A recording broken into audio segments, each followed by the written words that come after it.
Bradley Hawley looked unstoppable until last week when it was none other than Rachel Hunt taking her first Cup win in the PRL. And while it sadly took place during a non-broadcasted race, Kansas might just prove to be happy hunting grounds. Her race in the trucks earlier in the week showed she had pace, so Hawley might just have to look over his shoulder. We'll see whether or not he can pick up where he left off as we get ready to watch the final round of the PRL NASCAR Cup Series, and you'll see it all live on the Global SimRacing Channel. Hi, I'm Joe Peak, and with me in the booth is Christian Challoner. Behind the scenes is our director, Sean Crackers Ambrose, and he's using cameras provided by Dougie Beard. Christian, Kansas is one of those from the track booms from the 90s and the 2000s, but this certainly is an odd track when it comes to the way it's banked. Yeah, that's right. It's a mile and a half, but it's kind of interesting. It's got progressive banking in the corners, going from 17 degrees at the bottom to 20 up by the wall. Kind of turns it into a bit of a highline track. And we'll head over to the lap guide and show you what it's like to get around here.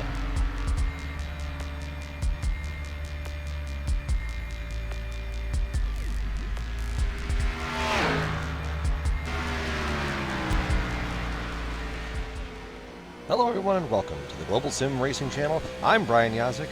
This is Kansas Speedway and this is the GSRC Chevrolet SS. Kansas is a very unique 1.5 mile oval, and you'll see by running around here just why it's unique. But for your laps around here, right down to the white line to get it warmed up, firing off into turn one, your braking marker is going to be that Sprint Cup sign on the wall, whether it's just before or if you're brave enough, just after it. Through the middle of the corner, right in the top groove, 3/4 throttle, back into the gas all the way, just as you're about on the exit of the corner. That top groove, even though you have to play with the throttle, same here in 3 and 4. Even if you have to play with the throttle a little bit, it's still faster than trying to run the bottom. There's just a lot more banking up here, so you're going to see all of the drivers up here throughout the race, all the way down to the infield grass to complete your hot lap, and maybe even race pace. But back down into turn one, you can kind of brake right there. That time I took it right at the Sprint Cup sign, still rolled it through the corner, still fighting loose off, but back into the gas here. Now going into turn 3, your braking marker is either going to be that start of the safer barrier, or if you kind of want to ease it into the corner, right as you get past that last American ethanol green sign on the wall. Same situation. Run it high in 4, bring it down here, try to set up a pass for 1 and 2. Kansas, as you can see, very, very unique with the progressive banking that they have here.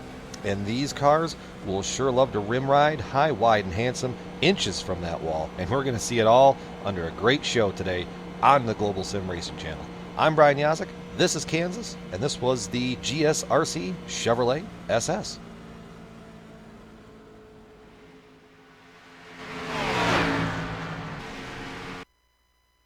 There you see a lap around just before we start the qualifying in this session, but we'll have a bit before we get times on the board. That gives us time to look at the championships. It's pretty obvious how things are going to be in the driver's standings. Bradley Hawley having been very dominant, 25 points ahead of Rob Haynes, considering we're only halfway through the season here. That's a pretty big gap. Paul Williams close to Haynes, at least, with his pace so far. And then look at Johnson and Sumner. Only 1 point separating them for that 4th place. So plenty to fight for, but the question is, can anybody stop Hawley with his early domination? What about the team's championship so far, Christian? Well, in the team's championship, we've got a pretty similar story. Waterback Fun Center, they've got a big lead, 77 points back to Waterback Ramrod in second. Then it's a little bit closer between 3rd and 4th, just 1 point separating them between Redline Racing and Team 24/7. And then back in 5th place again, kind of bit of no man's land, way out front to the next guys, and then big gap, 30 points to 6th place behind is Team 24/7. Now, if you've never watched this series before, you might think, well, it's cup racing, so it should be simple, right? Well, it's a little unique. So here's the race details, just so that you understand exactly how tonight will work. We are in round 6 out of 10. And it is 85 laps, but it is limited to 60 minutes. So if they have a lot of cautions, this could wind up being a timed race. And that's happened before in some of the other oval series here in the PRL.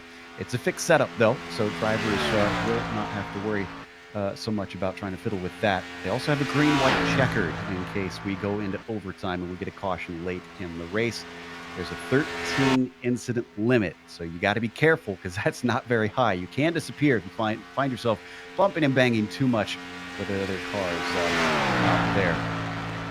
as the qualifying continues on. Paul Slavonic looking very good thus far with his 2 laps, putting him on provisional pole, but we're waiting on a number of drivers to get out there to put their times in, Christian. Yeah, we were actually mentioning just before we came live that Paul Slavonic is a driver we know from other series, but we haven't really seen him in PRL, so it'll be interesting to see how he runs tonight. This is kind of a bit of a strange track when it comes to both qualifying and the early laps of the race, in the sense that with this high downforce package, you can now actually use the bottom of the track, especially for the first few laps, which you didn't used to be able to do. So it's a little bit of a different style between race and qualifying, because definitely in the long runs of the race, you'll be running up by the wall, but qualifying, you do want to be down at the bottom. Still waiting for big names like Hawley and Hunt to get out there. Chatley to put a lap in. Slavonic has since been displaced up at the top. It is Nick Ketchum now with the fastest time of 30.644 down on the board. I see Holly now getting out, as we also see Rachel Hunt coming around on her first time lap. Can't forget Rob Haynes as well. His first time lap is a 31.4. That's only good enough for 12th. Let's see if he can pick up a little bit more pace. It is relatively warm out there. It's 106 degrees Fahrenheit on the tarmac. So drivers might get a little bit slippery as the day goes on.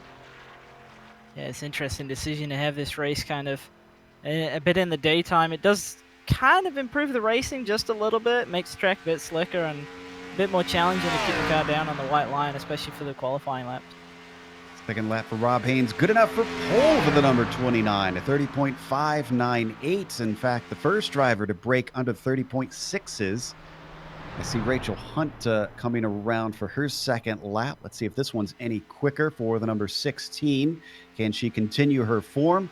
It is 30.650. That's good enough for third. That is on the second row. Haynes has got quite a sizable advantage there. Half a tenth is a lot around this track, and he's hit a really good lap right there. Watching this way to Les. Work his way around. Brennan Chatley as well, putting his first lap in to 31.4. His second one is a 30.7. That's going to jump him up to 10th.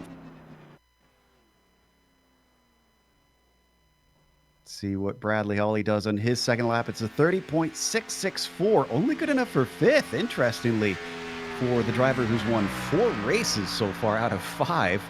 Would have expected a little bit quicker out of him. Yeah, but we can see kind of between second all the way down to 10th, everybody's in the 6s and really, really tightly packed together. It's really Haynes who's hit a great lap and put himself well clear. And that's going to be the end of our qualifying, so nobody else can get a time in. Let's go through your starting order here for today. Up on the pole, as we mentioned, Rob Haynes managing to find speed where nobody else did, with Nick Ketchum right behind him.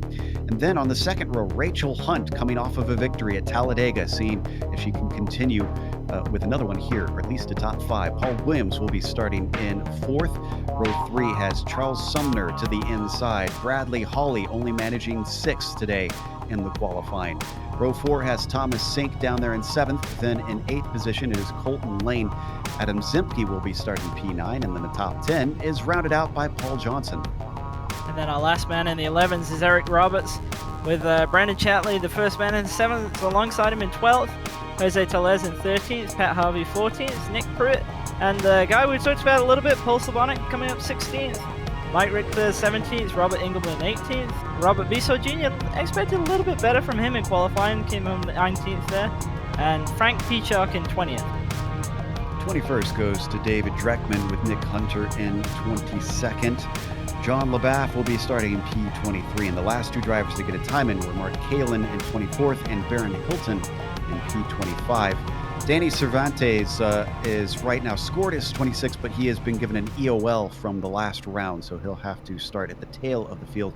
Damaris Hickenbottom, Mike Caterino, Trevor White, and Andy Spicer are the last of the field today. You can see them already lining up at the end of the pit lane before we go racing just one pace lap around here. Then we get hopefully 85 laps before we hit that 60-minute time limit today.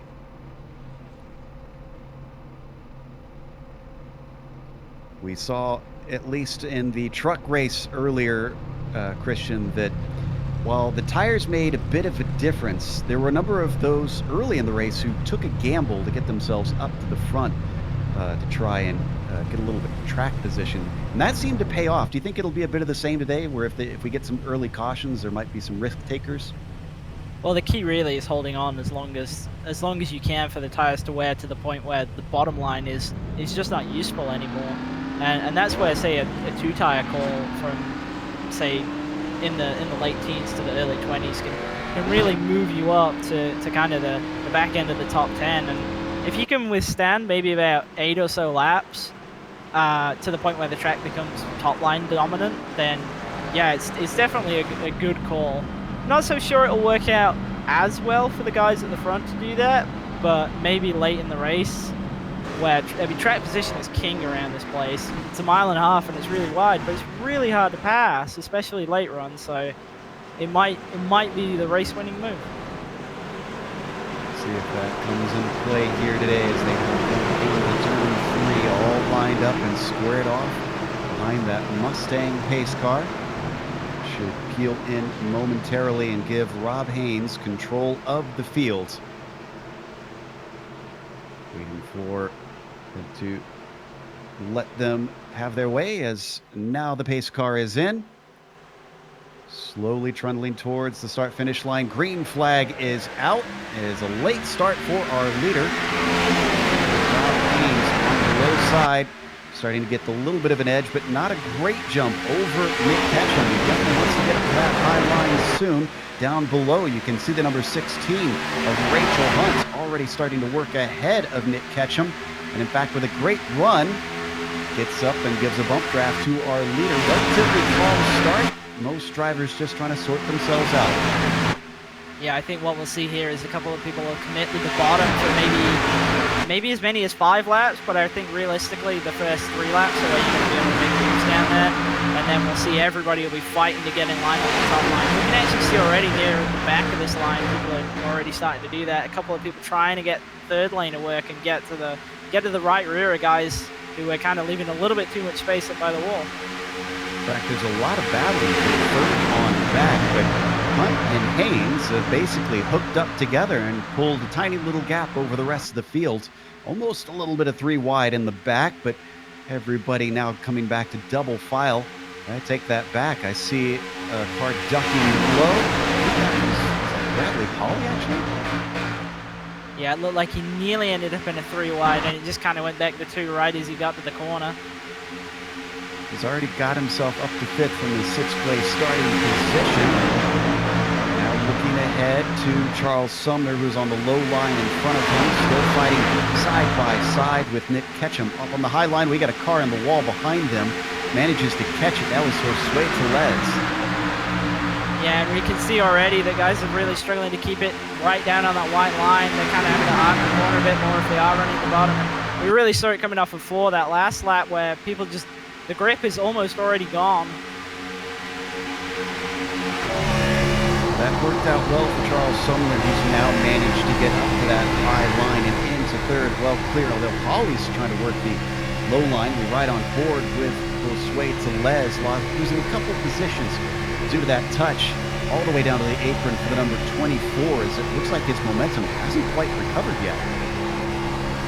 Yeah, we can see he's got that big flare on the right front, and that's going to really hurt him around here. This is such an aero-dependent track, especially late in the run when you're all up by the wall and you're keeping it really wound up. Taking a glance at the lead once more, Rachel Hunt hasn't been making moves on Haynes, but that seems to have worked out well for them. Yep, down into the grass they go. No caution yet. Thomas Sink down low, and Colton Lane involved. 2 relatively fast drivers. What exactly happened here? Looks...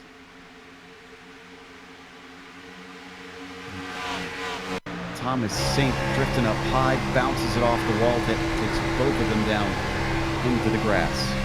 That's unfortunate for Lane. That's not the first time this season that we've seen that kind of incident happen to him, where he's just been involved in another wreck that kind of couldn't really avoid so much. It's easy to do here. You just run out of grip and you end up in the wall.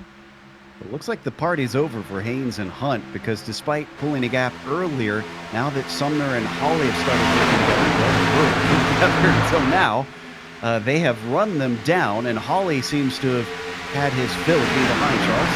He's ducked slow, seeing if he can try and get the position. He's just about clear, and that moves the 184 into third.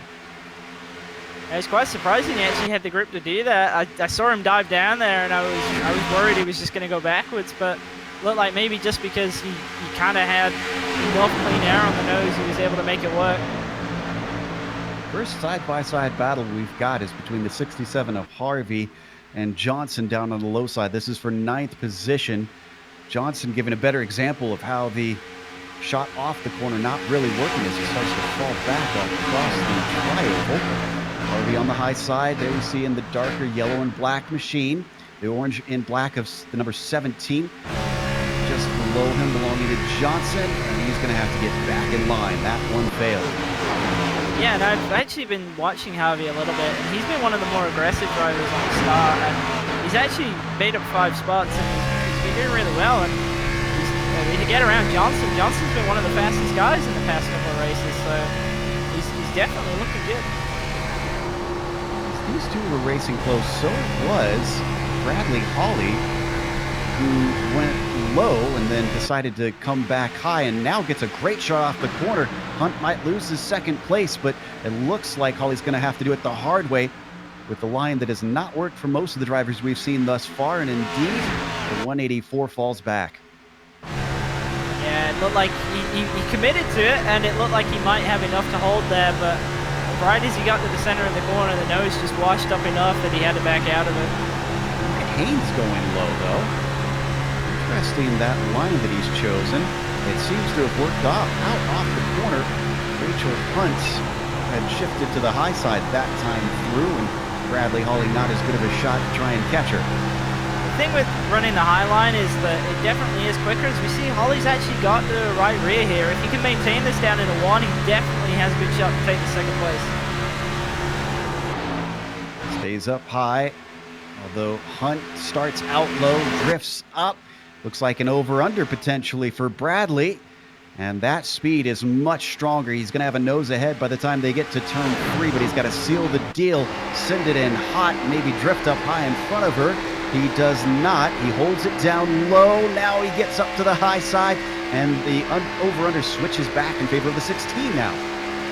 Yeah, just about made that happen. It looked like he hesitated just a little bit, and it kind of made the pass a little bit closer than I think it might otherwise have been. And this is just switching back and forth now as Rachel Hunt finds herself doing exactly what happened last lap. Down low, up to high, and lacking speed on the backstretch. Look at this, Holly this time drifting up. And I think maybe Hunt has successfully defended this spot. Yeah, he really pushed up that time. Just couldn't get any speed off the corner at all.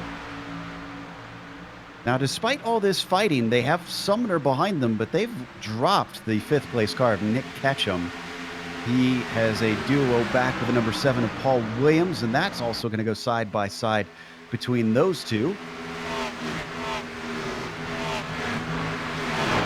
Action back in 9th place. This is Chatley and Harvey. Harvey almost getting run into by Chatley off the corner.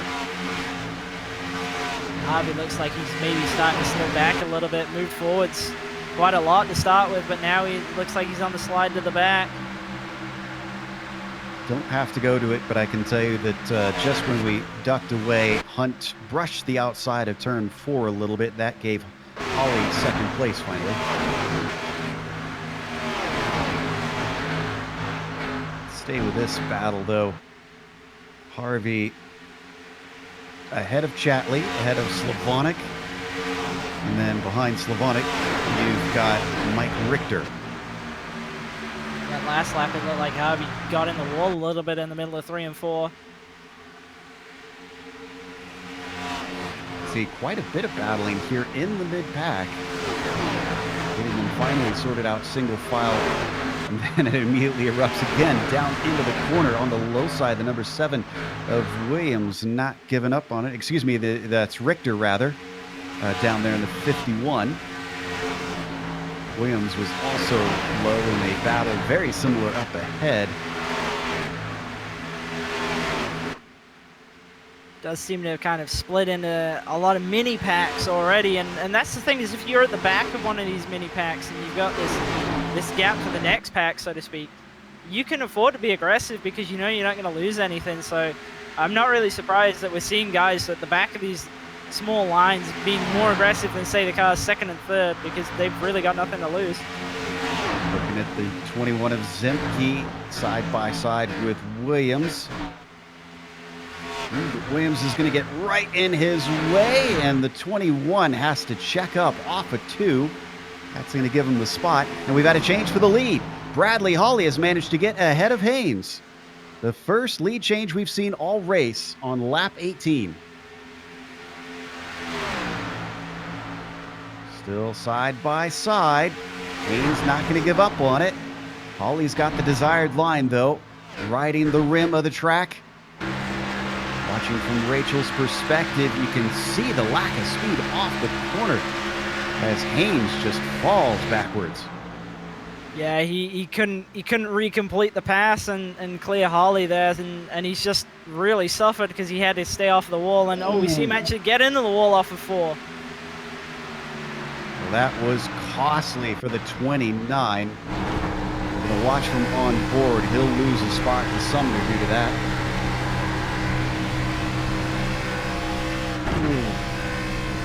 Very similar to what we saw with the 24. The right front just buckled up because of the damage. Yeah, he's probably going to be pretty mad at himself about that one. Got a caution. I think it's Peacock. Yes, it is. Frank Peacock in the 55 down in turn 3. Looks like he tried to go up high with the 24 we were just mentioning. Telez up on his high side. And that brings them both together hard.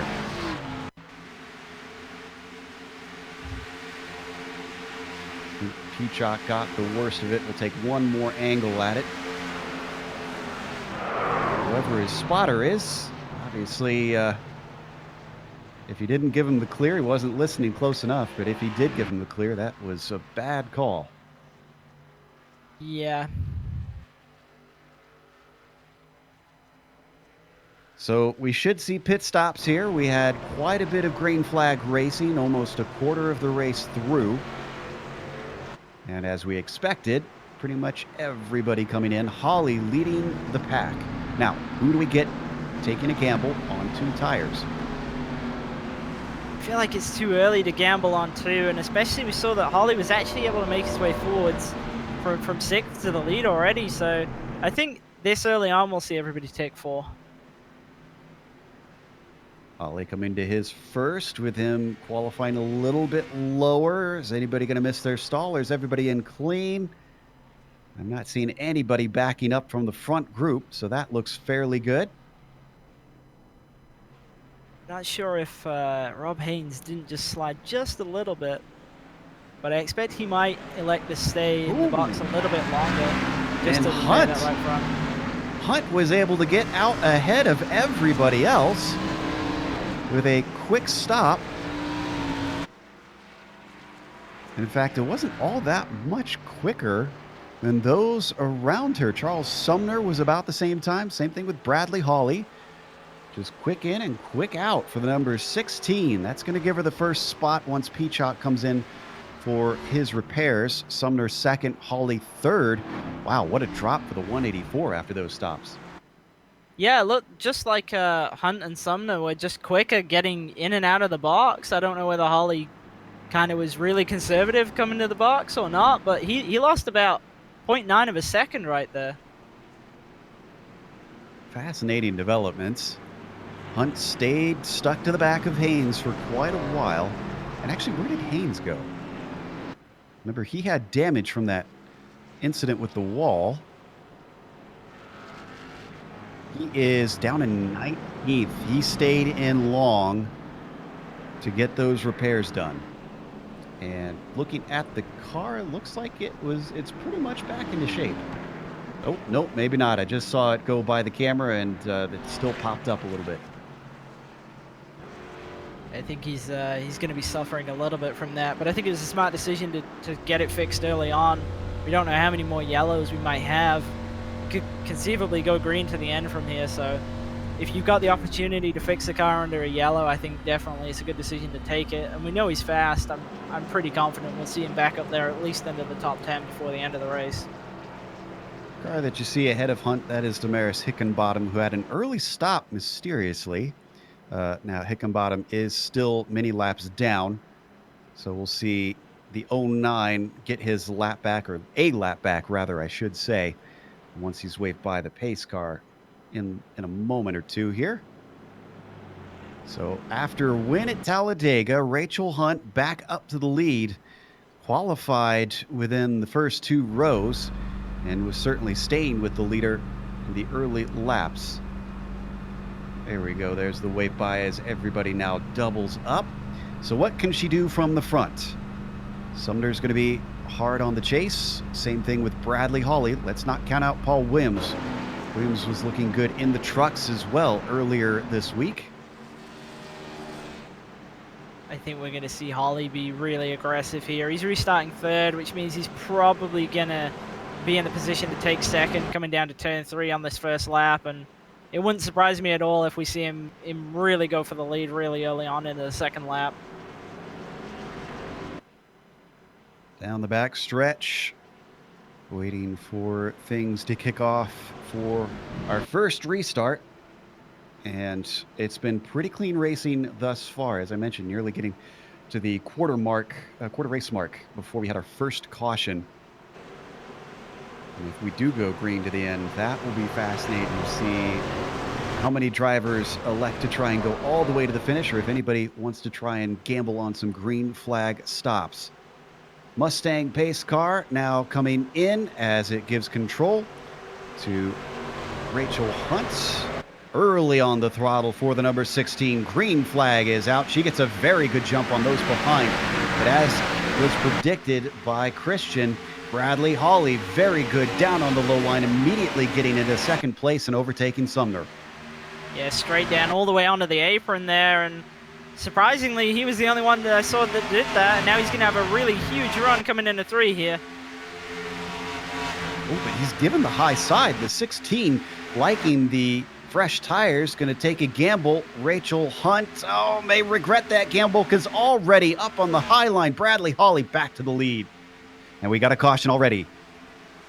This is in the mid-pack. There's a lot of cars getting involved. I see Harvey in there, John LaBaff. I think Kalen was the first. Saw an orange and yellow car.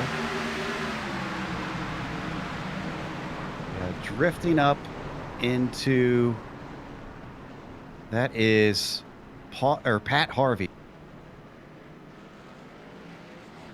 Now I wonder if he was one of, if he was actually gambling there on 2 tires, because I noticed that he jumped up a lot of spots, and I wasn't really sure how he'd got them, to be honest. I hadn't seen him really move forward, so I'm wondering if he just got there and didn't have the grip that he thought he did. Could be. Bad news for fans of Rob Haynes, one of our championship contenders. He was involved in that wreck. Let me try and get a few here to tell you who all was involved. Looks like Mike Richter avoided it by hitting the grass. LaBaff was in there. He had a hard hit. Pat Harvey, we mentioned. Looks like Trevor White in the number 8 also had a little bit of contact in that. Let's look at from Haynes' perspective. You can see the damage on the front of our pole sitter as he comes in to try and get those repairs. Picked up a significant amount more damage now. That's really going to hurt him. I think what he had before was kind of minor damage. Might have just lost a little bit of straight line speed, but pretty much every corner on the car is buckled up now. Yeah, I think a win is probably out the window. It is damage limitation time, unfortunately, for Haynes. Yeah, there was a big hit as well there. Well, with us having just had a caution, we're not expecting much in the way of pit stops. So we're going to take this to a quick break here on the Global Sim Racing Channel. We'll come back after this with the latter half of round 6 here in the PRL NASCAR Cup Series.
Welcome back to Kansas Speedway. We're getting ready for our second restart of the night.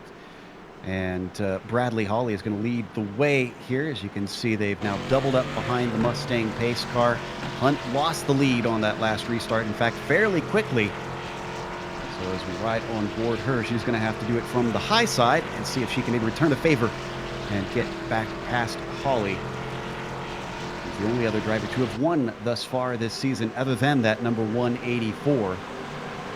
Coming out of turns 3 and 4 now. The Mustang pace car sends it into pit lane. Hawley has control.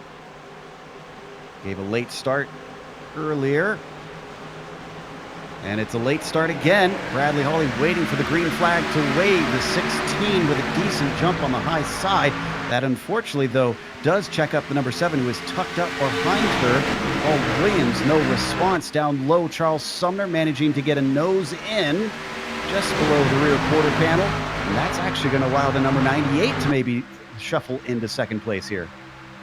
Yeah, it was smart driving by Hawley there to kind of kill the run, and he's actually been able to do the same thing going into 3. We saw on the last restart, he was able to go around Hunt, and by the positioning that he did right there, prevented any line from having a big run on him.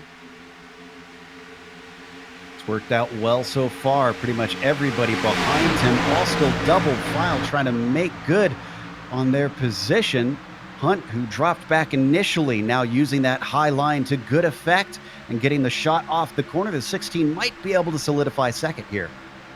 Yeah, the thing is, I think she really wants to kind of cut down to the bottom, because she comes off a 2 with a lot of momentum using that high side, but there's never a lane open to use. And that's how Hawley's able to maintain the lead, because there's literally no way around him when you get to 3. Ooh, but now she's got the high line up through the corner as she finally gets to the right rear of the 184. Could she maybe steal the lead back? She could have some help from behind. That's Johnson, the 17, giving her a tiny little bump draft to get her going. Still on the high side. The 184 is going to have to do this the hard way once again, which we've seen before, but it was a difficult ask because we had a car on the wall, and then it's a big accident behind them. Everybody going down into the grass. Ketchum involved with that. Zemke, no caution quite yet. Now we got a caution. Cervantes involved. Looked like there's a So- lot of wobbling coming off of 4. We saw it from the front group, and it looked like it kind of cascaded through the field, and just eventually somebody wasn't able to hold on to it. Looked like Ketchum was the first to grab the wall, and Chatley got into the back of him. Zemke, an innocent victim. Paul Williams, did Williams actually manage to avoid it? I think he got a hit to the side.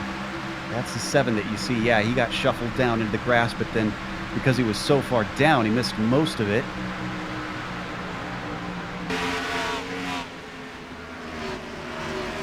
Cervantes came in late. Unfortunately, he got into Chatley. And poor Mark Kalin, the second wreck that Mark Kalin's been involved in. Yeah, not really a lot you can do if you're right behind the first car that hits the wall either. Kind of just a bit of a self-cleaning effect down the racetrack, and just unfortunately tends to take a lot of people with you, especially if it's on a restart like that. Interestingly, it looks like Hunt was actually scored as the leader. She was just a nose ahead when the yellow came out. Sometimes the racing gods are on your side, so that'll hand it back to her. And after, what was it, 21 clean laps of green, we've had a spate of yellows now. Hunt is looking like she's thinking of going in. And yes, she is indeed going to take the stop. So tires the call of the day. I saw someone in the background there staying out. I think that is the 7. That would be Williams. I wonder if he's just going to lead a lap and then come down the next time to get damage fixed if he has any. Not sure, but we'll find out soon enough as Hunt hits her stall. Sumner as well. Nobody backing up with this front group. But look at how many empty stalls there are up towards the front now with that latest wreck, and Rob Haynes also having problems. Boy, it has been a nightmare for our drivers towards the front. Hunt is going to manage to hold on to the lead. Holly returns behind her. Johnson manages to get into third. What we think will be third, depending on what Williams winds up doing.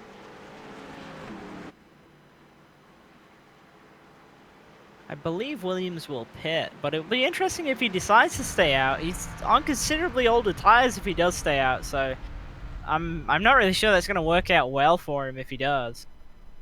There are a lot of cars that have stayed in to get damage repaired, so it is a banged up field. You can see there just how many are still stationary. And Williams, you called it.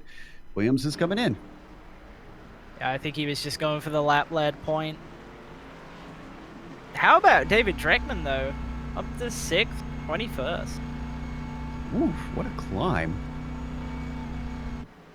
And I don't recall seeing him making a ton of spectacular moves. I wonder if this is all just staying out of trouble and avoiding all the carnage that's been happening. I think so. I mean, I imagine he was one of the first to make it through that last wreck, and he would have gained at least maybe 5 to 6 spots right there. So that bumps him up to P5 now. What is this going to do for Williams, who has been running within the top 10 for much of this race? He's going to return in 16th, it appears. It kind of just highlights to you how many damaged cars we've got out here. And he can kind of pit on that second time and come out 16th. Well, and to give you an idea, one of the drivers who's been involved in some of these wrecks, Colton Lane, has been down the pits 6 times already. He's got the most of anybody that he has visited his crew. He had a really big hit on that first wreck that we had, and I really feel for Colton Lane. I think he's had some of the worst luck I've seen in a long time in the races that we've covered in this series. He seems to always kind of be that car that's on the bottom when one fires off the wall and comes down the racetrack. I have to wonder, eventually it's got to turn his way, since he typically has good pace compared to Holly. But right now that won't be the case here today. Him being so mired far in the back with damage. As they now get double file, the lapped cars have been waved around, and it is Rachel Hunt who will have control once again when we get our third restart now.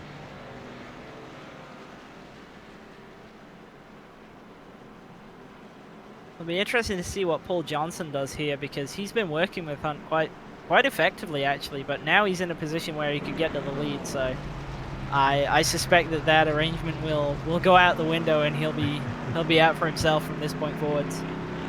We'll see. I mean, he has to be aware of Holly's pace. I almost think it'd be better to work together to try and be 2 versus 1 out there, but there's a reason you're a peak level driver and I'm not. So we'll see how it all plays out as the Mustang pace car one more time comes to the pit lane. Rachel Hunt has control, waits patiently. Green flag is out. The 16 with a good shot off the corner. The 17, though, not tucked right up behind her. And Bradley Holly actually is maybe disadvantaged by that, because on the low side, he has no way to get to the bottom. The 17 now managing to get ahead. Yeah, the 17 is going to have a huge run coming down into 3 here. Hunt picks the low side. Given a little touch from behind to give that extra speed into the corner. Both of them on the low line as the 184 works the high side, but now drifting up to the top. The 16 starting to cover him off, but it's not enough. The 184 goes 3 wide as down low goes Johnson, looking for a 3 wide battle for the lead. And in the middle, the 16's got the shot. The 184 starts to drop back a little bit, but it's usually the high side that's good off the turn. Indeed it is, but he seems to be slightly boxed in. Just threads the needle to get down low to the inside of Rachel Hunt. Can he take the position away for good, though? That's the question. He is deep into the corner. The switchback has been effective. Is it effective enough today, though? And I don't think Hunt is going to be able to get it back. That was a great job by Holly right there. That was exactly the kind of move you got to pull, and actually Hunt's got it back though, I think, coming up 2 here. Low line working well for that purple and white machine. This time it's working with the 184 that Johnson gives a shove. So Holly says whatever works for you should work for me. Tries to pull the same move, goes down low. And he is in the lead, at least momentarily, but the 16 now switches to the high side, seeing if that could maybe work to get the lead back. Just 1 lap too soon maybe to use the high line into 1 like that, but she's got a good run off the corner. Maybe gonna look to the bottom. No. She gets held up, has to check up into the corner, and here, look at this! Dreckman is now in it as there's a bobble from Hunt almost into the wall for Johnson. I think he managed to keep it out of it, but just barely. That checks both of them up. The number 1 of Caterino down low now, moving into 3rd position. Man, David Dreckman is moving. We said he was up a lot of spots, and now he's all the way up to 2nd. However he got these spots, this seems to be his race and his track. The 33 is on fire today, but can he challenge the likes of Holly? They come off the corner one more time. You can see how close they drift to that outside wall when they run low. Actually, we've focused on David Dreckman and his rise from the back to the front, but actually Caterino has been even further back. He started 27th and he's up to 3rd. Wow. I guess starting from the back is the way to go. Don't forget B-Saw Jr. down there on the low side. You can see him in the yellow and blue car. He's facing side by side with Rachel Hunt. But Hunt with the high line is going to be able to pull ahead.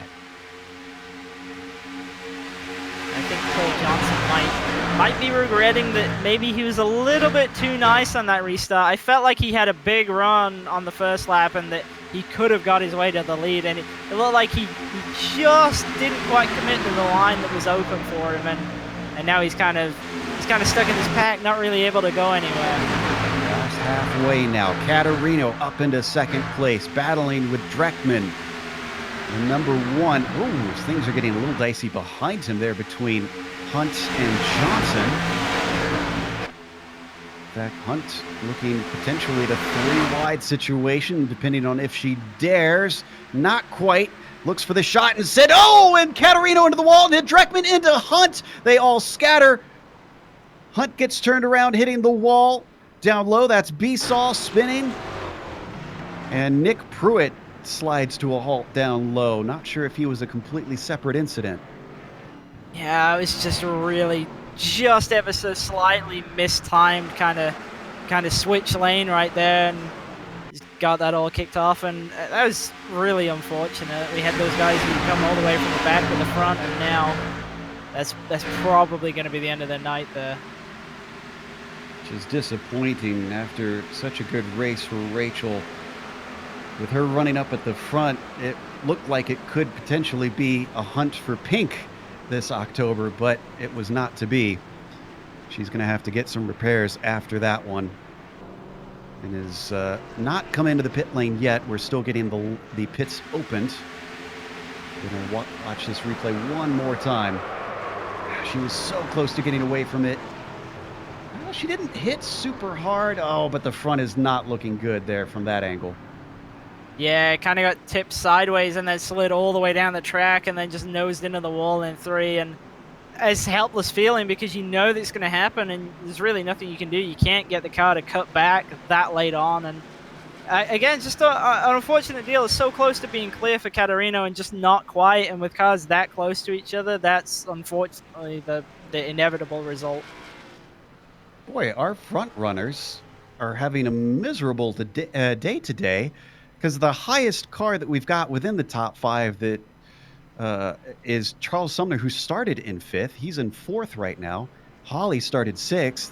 Other than that, Johnson started 10th, Dreckman 21st, Slavonic 16th. Seems to be a bit of a curse to be starting within the top 10, at least for most. Bradley returns after the pit stops in 1st. Johnson following behind in 2nd. Sumner up to 3rd. Slavonic to 4th. Oh, and Williams back out. When did Williams get up there? I guess he'd been moving his way up and we just didn't see it. We were focused on the front, and now with a couple of those guys cleared out of the way, he's back up in this group. Wow. I was not expecting that from the number 7. In fact, the car looks fairly good. Yeah, he got that hit to the right side in that wreck where he got sent through the grass, but the kind of lucky thing about those, with them being glancing blows like that, is they tend not to actually damage the car that badly. So he looks like he's going to be okay. He's definitely not going to be at full speed, but he won't be far off it. With this many cautions, it's worth mentioning our time left. We've got a little less than 24 minutes to go, so we are well past the halfway in terms of time left, and we've only just crossed the halfway mark in terms of laps. If they keep this up, it's not looking good for completing the full 85. Yeah, we've seen races in this series time out a few times now. It's usually pretty tight to the lap limit, and I think with tonight, with the number of yellows we've already had, I think we should really expect for this to end under timed rather than laps. It's kind of looking that way. Waiting for them to double up and get the 1 to go. We've had only a few DNFs so far, at least drivers that have fully left the session, though some have been taking lots of repairs. Sink, Spicer, and Engelman are for sure out of this race. Chatley has been sitting in a stall getting the car banged on for quite a while, so he might be gone. Cervantes, the same thing, both of them over 12 minutes stationary. Other than that, we've still got what looks like 25 runners. 20 on the lead lap with only another 2 1 lap down, so a good number of cars still out here, just albeit not in full trim. Yeah, it's looking a lot more like next week's race here at Kansas, because we're going to Martinsville. So drivers getting a little bit of taste of what short track racing is going to be like, and they're not even at a short track yet. Doubled up now, and the lights are off, so we should get going on lap 50. So 35 laps left to make.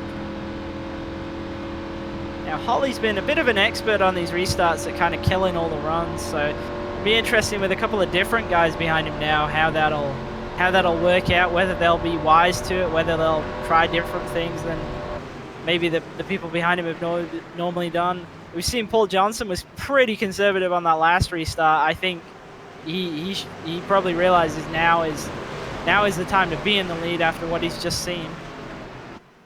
Certainly. We talked about track position being so important, and well, maybe it's because of yellows and not because of the difficulty to pass.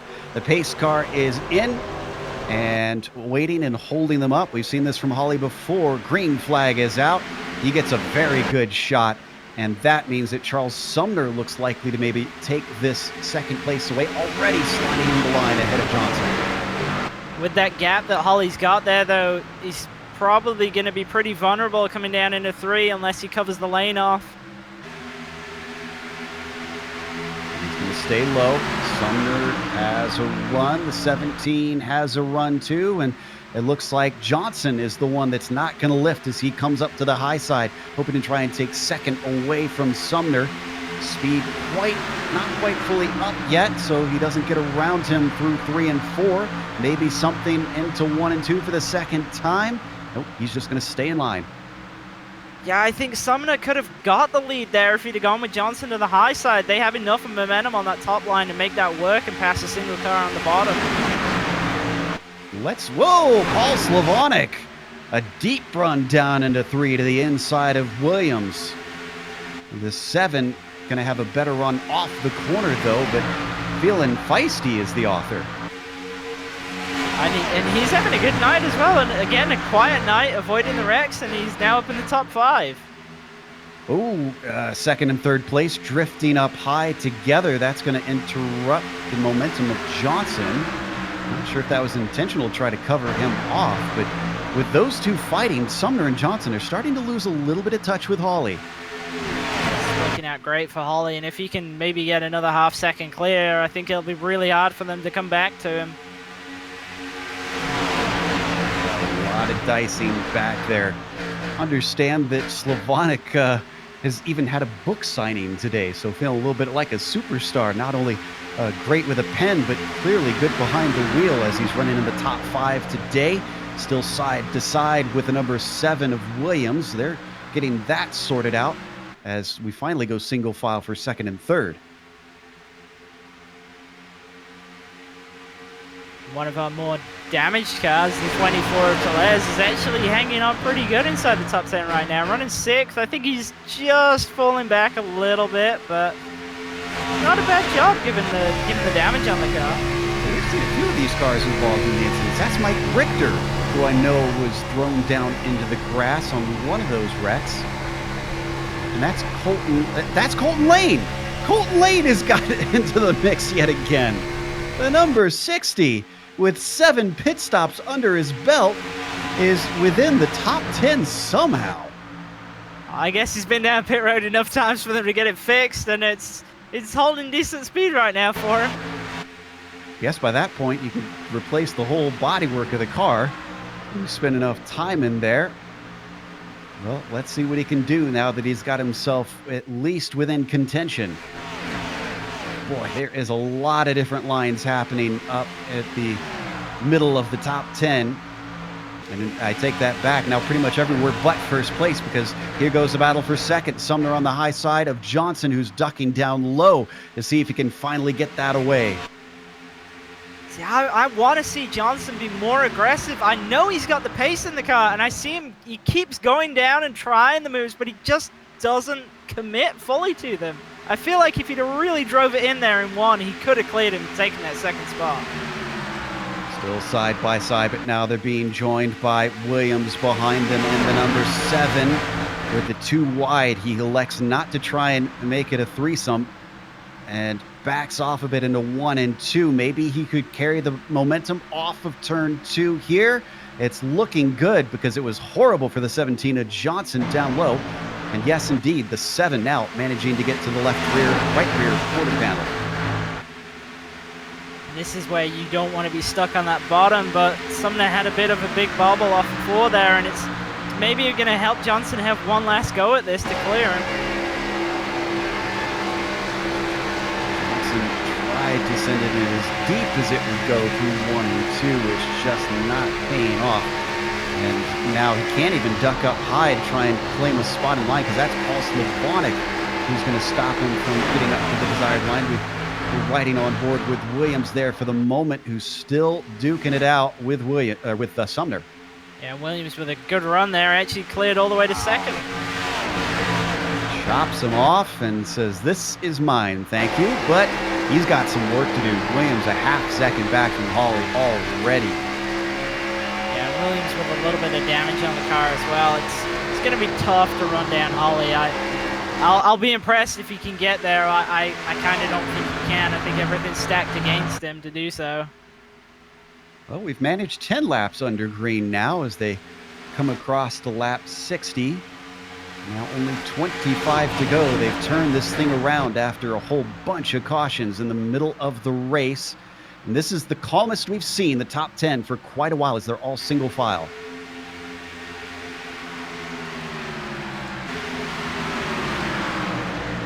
Nick Ketchum back there, one of those drivers that is dealing with damage from earlier on. Here's one we haven't talked about at all. Eric Roberts, who started in 11th, has found himself within 10th. Hasn't really gotten a lot of screen time, but could find himself getting a little bit higher here today. That's Rachel Hunt just behind, having repaired most of her damage. Whoa! Horrible run off the corner for Ketchum. Ketchum will be caught and passed. Yeah, it looked like he just tried to get on the gas too hard coming out of 2 and just drifted up and grabbed the wall on exit and killed all his momentum and lost 2 spots right there, maybe even a third in a second. Hunt and Roberts both got by. Besaw Jr. is the next one behind him, but I think looks like Ketchum's got himself gathered up now as he stays glued to the rear spoiler of the number 16.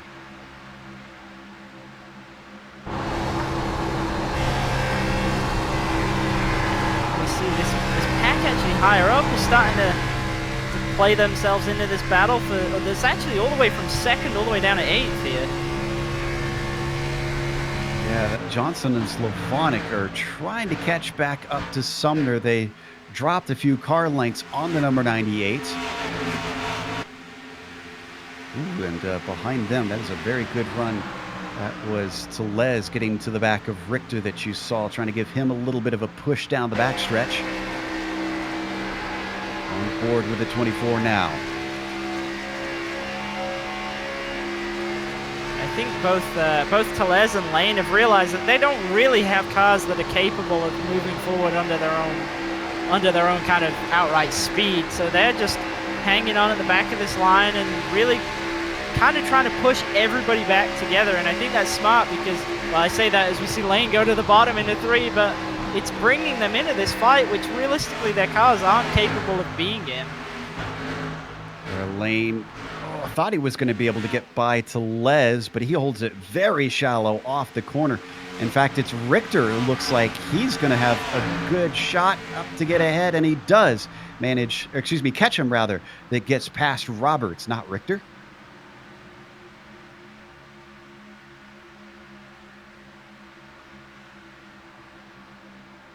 So that moves Ketchum up to 10th.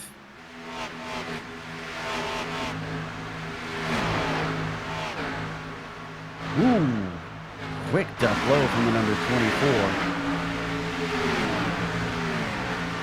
That's now going to get him. Slavonic's kind of sliding backwards here, and I'm not really sure why. It looks like he's picked up some damage.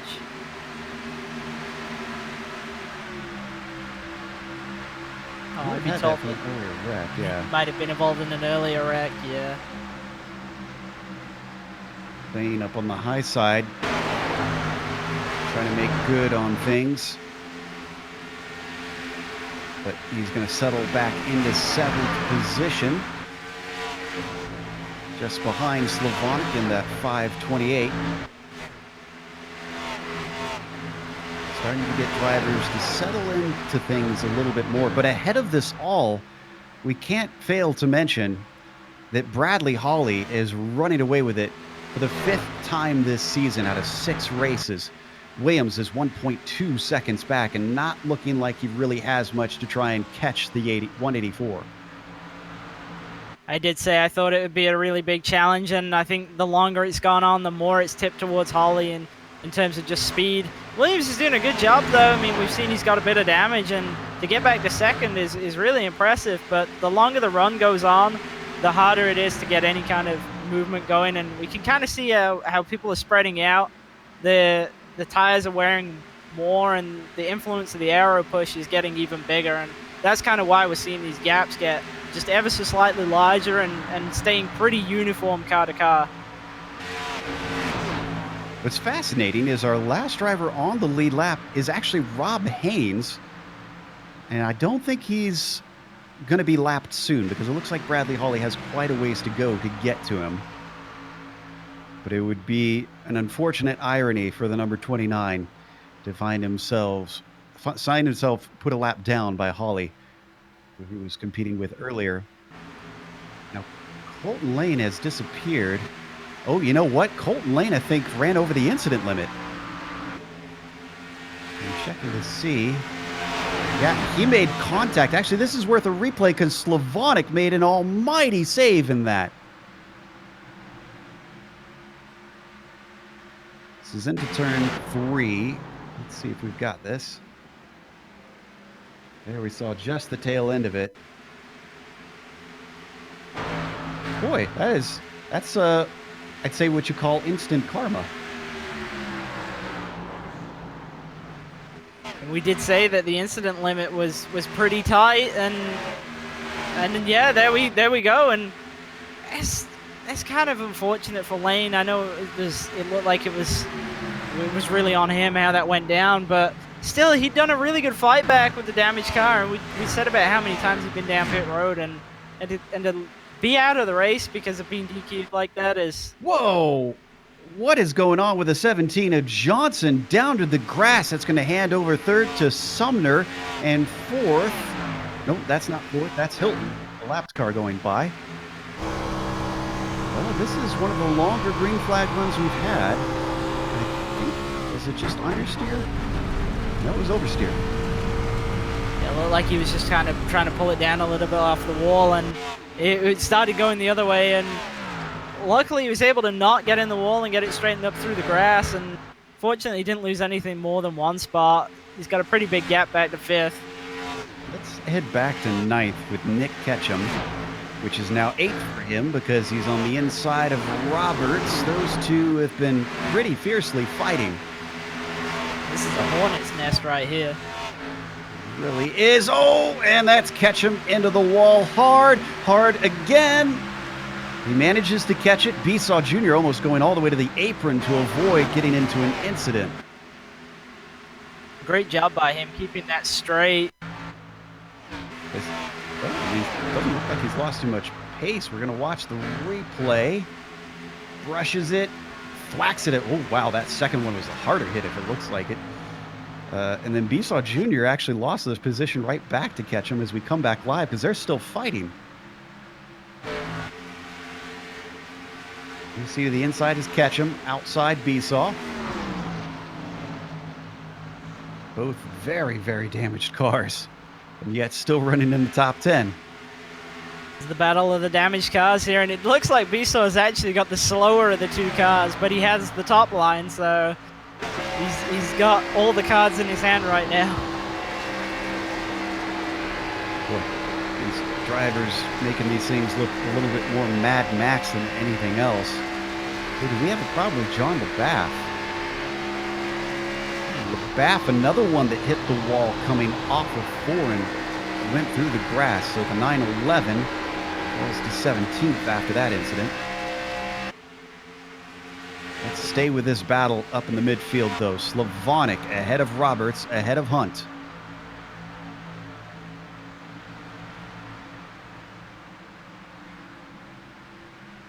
Hunt, another one that, despite the damage, is really running a decent pace. I was just about to say that is kind of having a good fight back here, and it really looks like Slavonic is the slowest of this group of 3, but it's really hard to pass at this point of a run, and it'll be interesting to see if Roberts can actually make it happen. It looks like Hunt's really keen to at least try something. Down to the inside, Roberts managing to at least get a nose in on Slavonic. They're coming up on the lap traffic, though. This is Baron Hilton. That could play a factor in this fight. Oh, as Roberts almost gets into the rear quarter panel of Slavonic coming into 3. This is where Roberts, ooh, that was really tight, but everybody survived just about. And this is where Roberts really needs to get this move done because... We got caution. Okay, he doesn't need to get this move done. That is Mark Kalin. Coming off of turn 2, looks like a single car incident.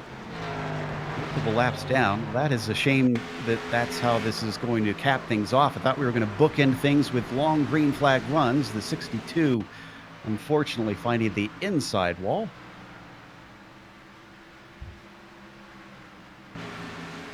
This is where there's the potential for it to get really wild. We're going to see a lot of guys have a genuine opportunity at making something happen on this last, well, I say this last restart. I think it is going to be our last restart. And I think they've kind of all in the top 5 got a chance to win this.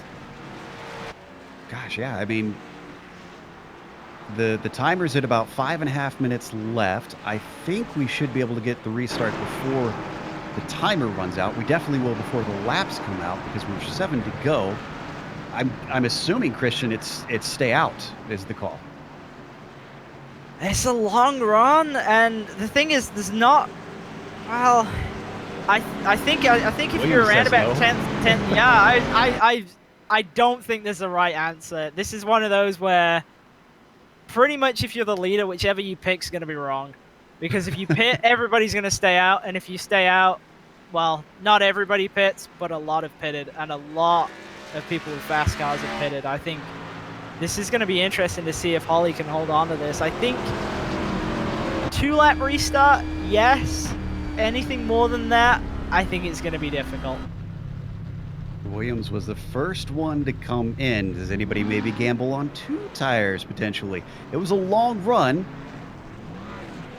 Williams getting out first among them as well. Ketchum behind him. Osway to Les in there. Rachel Hunt just barely eking out Paul Johnson. Now, I think Ketchum took 2. I think he's the only one that took 2 tires. So we've got, of that group that stayed out, Holly, Sumner, Richter, Slavonic, Roberts, White, Peacock, and LaBath. So 8 cars that they're going to have to overtake.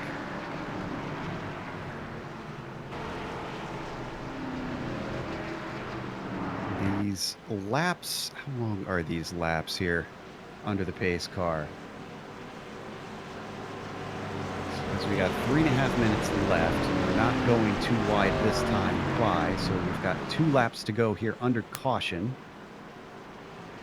About a minute per lap, maybe. It's going to be very, very tight. In fact, that's going to make it a question mark on if we're going to finish all the laps or if we're going to finish based on time. We're 5 to go now. If we go too wide this time by, that would be, we'll go back with 3 laps of green. It's going to be close. I have a feeling it could actually kind of cross over and be exactly the same. Yeah, we'll get the last lap just as the timer runs out, potentially.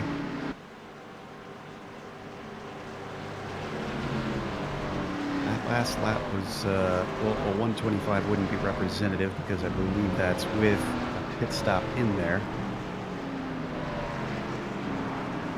Hopefully we should go 1 to go this time by. You can see they're already staggering, eager to get ready to finish up this race.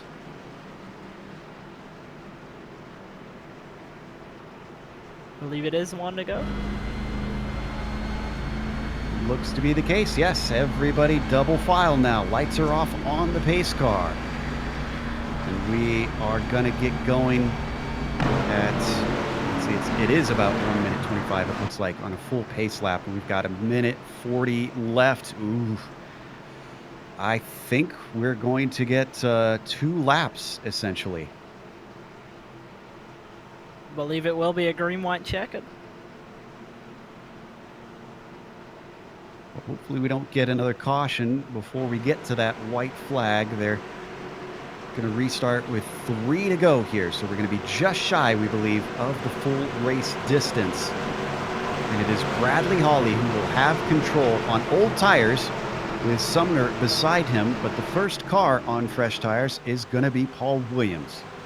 He's 8th, so 4th on the outside. It'll be interesting to see if he can get anything to happen. Well, actually, he appears to be starting on the restart, on the inside even. Yeah, I'm not sure what's going on there. All right, pace car is in. It is about 50 seconds left to go. Hawley is on the throttle. Oh, but we got a big wreck immediately, and it is a caution that is going to end it. Actually, do we have a one-lap shootout because of this? Because the timer's not out. I'm not sure. I believe this will end it. 30 seconds are left.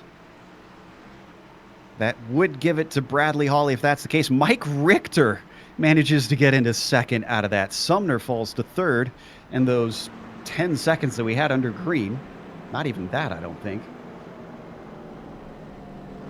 It looked like a lot of people just struggled to get away on the old tires, a lot of wheel spin, and kind of to add that, we saw Hunt, it looked like she got a really good restart, maybe too good of a restart, and was really flying on the top, and it just, when the cars coming up like they were, there was really nowhere for her to go. Yep, it was wheel spin for a bunch behind her.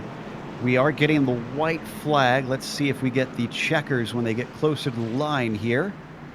If not, we'll go around one more time. Not seeing those checkers being pulled out by the flagman quite yet, so looks like we should be going around once more. Which would mean, I just heard 2 laps to go. Not sure if that's accurate.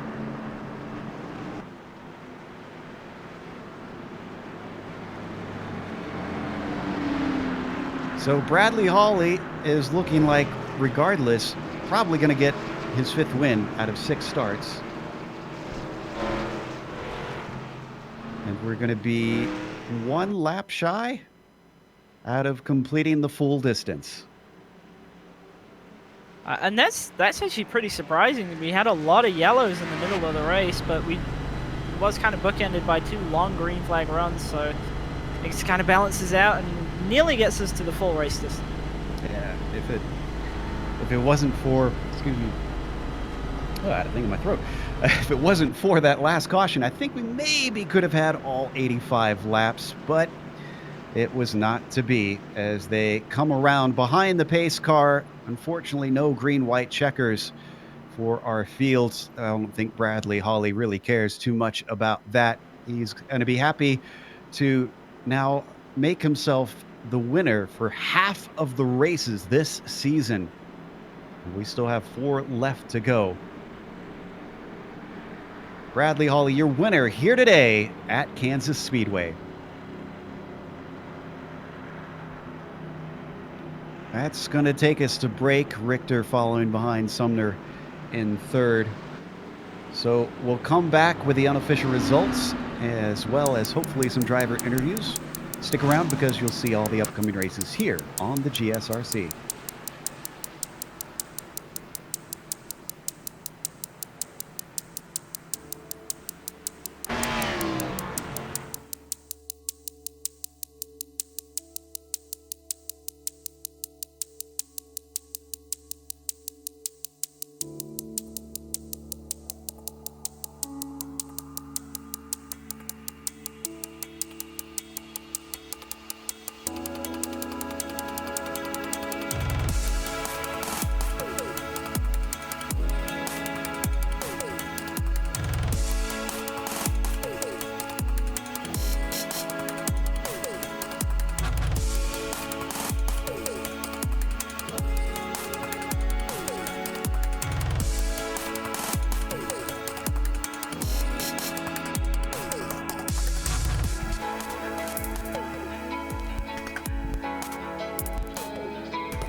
Welcome back to Kansas Speedway. We just watched round 6 here in the PRL Racing League's NASCAR Cup Series.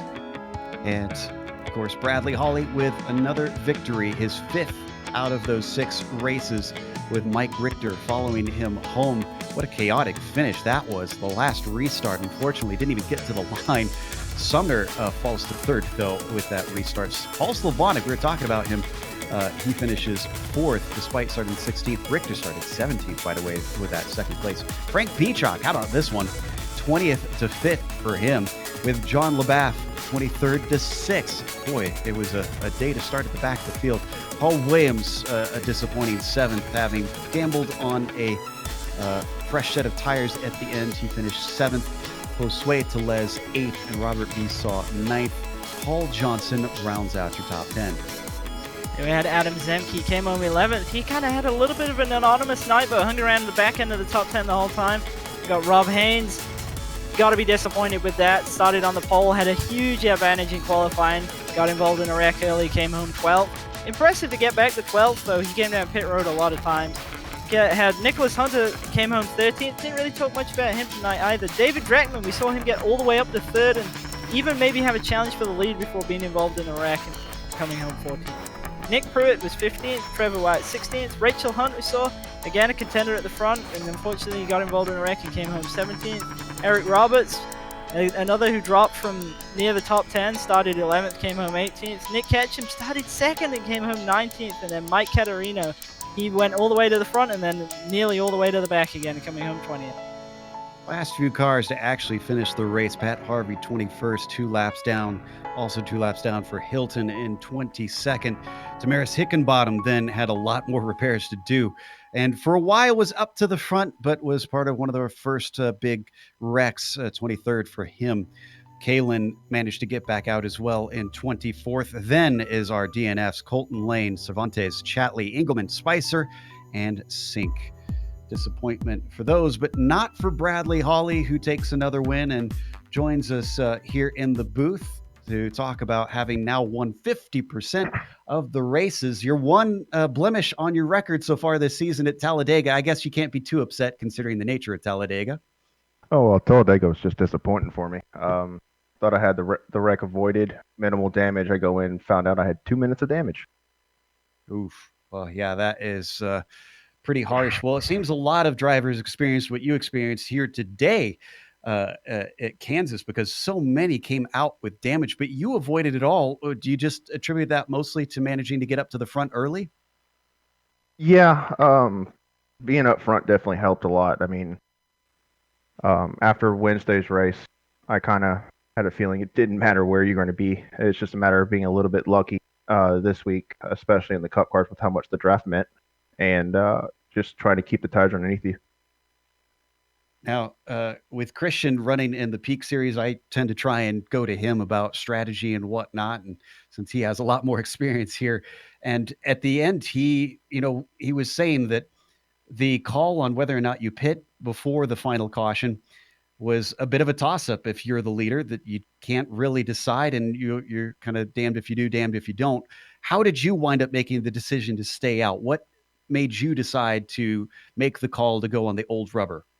Well, with how many laps were left and how much time we had left, basically, I knew it was going to be extremely tough to get through, 5, 6, or 8 cars, however many stayed out with fresh rubber. I mean, they were with how the restarts are, everybody gets spread out, and there's just nowhere to go.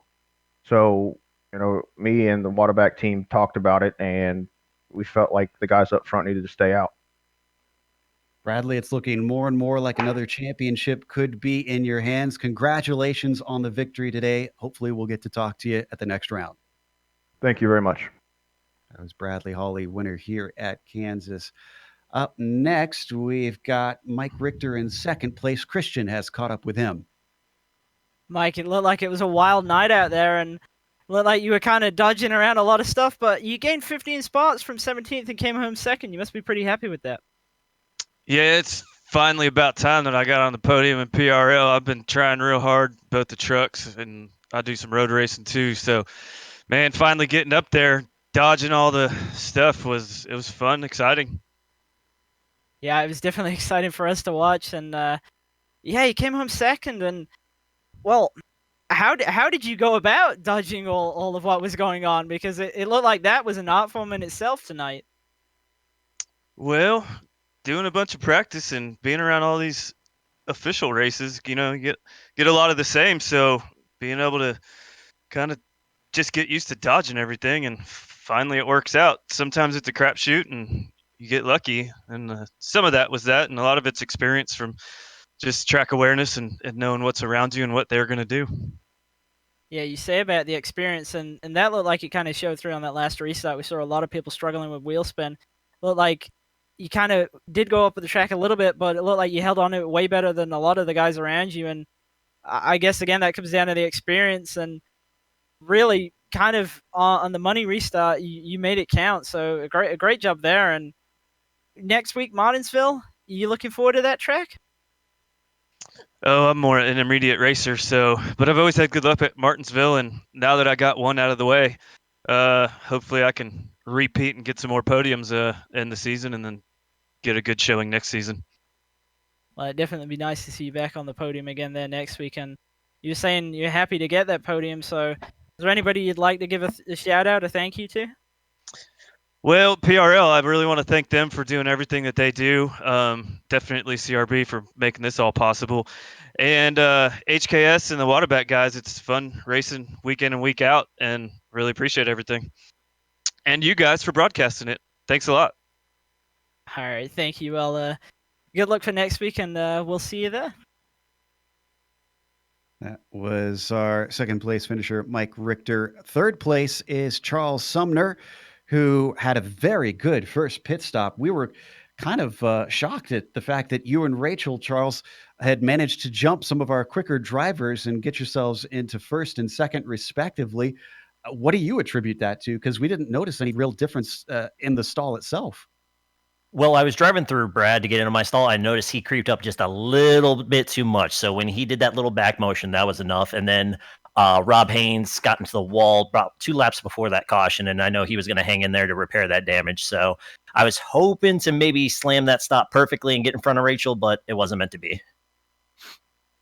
At the start of the race before that, though, we noticed that you were having a bit of a fight with Holly as well before Haynes and Hunt started to stretch away.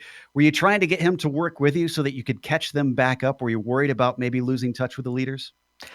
Actually, that was both of us kind of working together at first. He was really hanging on tight back to me to stay up. And then when I noticed, too, he had a little bit more pace, probably around that 7-8 lap mark, the car started getting a little loose. But we were pulling away with everybody from behind us. So at that point, I just let Bradley go and chuck in and try to build that buffer. It definitely worked to keep you up towards the front and around, or not around, but out of, rather, most of the wrecks. That seemed to be kind of the key today for most of the drivers to stay out of problems, but that's going to be a little bit tougher at Martinsville. Do you have a plan going into there about trying to keep away from some of the damage that most of the drivers are likely to get? Hold on and pray. That's the only thing you can really do at Martinsville. I guess last time we were there in the trucks was actually the last time I got a podium in the PRL. So it's been about 4 or 5 months. So, I mean, I remember that too. I qualified second, beating my personal best by 0.2. Lap came out of nowhere. So that'll be my goal, is try to qualify up front, stay in front of the accidents like tonight. Though that middle one scared the crap out of me when I was about 8th place when there was that issue on the backstretch. But yeah, just try to get a good quality run and, again, stay out front of all the trouble and see what I could do. It sounds like the best you could ask for. Well, congratulations and best of luck at Martinsville. Thank you so much, Joe. That was Charles Sumner finishing third today. And of course, we want to close up here with a big thank you to the PRL for bringing us in for another season of coverage for their Cup Series. It's been awesome to be able to watch them wheel these things around on a Sunday night. Also, a big thank you to the companies that provide the software and the hardware for our broadcasts. You can see them listed here on your screen. Additional thanks go to June Lalonde, who provides our wonderful music. See the screen for how to get a hold of more of her great work. And also a thank you goes to our team today, Christian, Sean, and Dougie. If you'd like to find out more about GSRC, including upcoming races, you can find it at globalsimracingchannel.com. Also, check us out on social media. Our Twitter is at GSR Channel, Facebook, Global SimRacing Channel, and Instagram, GSRC_Gram. Don't forget, head on over to our YouTube page and hit that big red subscribe button so that you don't miss a moment here on the GSRC. The next race, as we mentioned, going off to Martinsville. That'll be Sunday, October 27th at 8:50 p.m. Eastern. We also have upcoming races for other series listed on the screen, so check those out and mark them down on your calendar. Until next time, race clean, race hard. We'll see you on the track.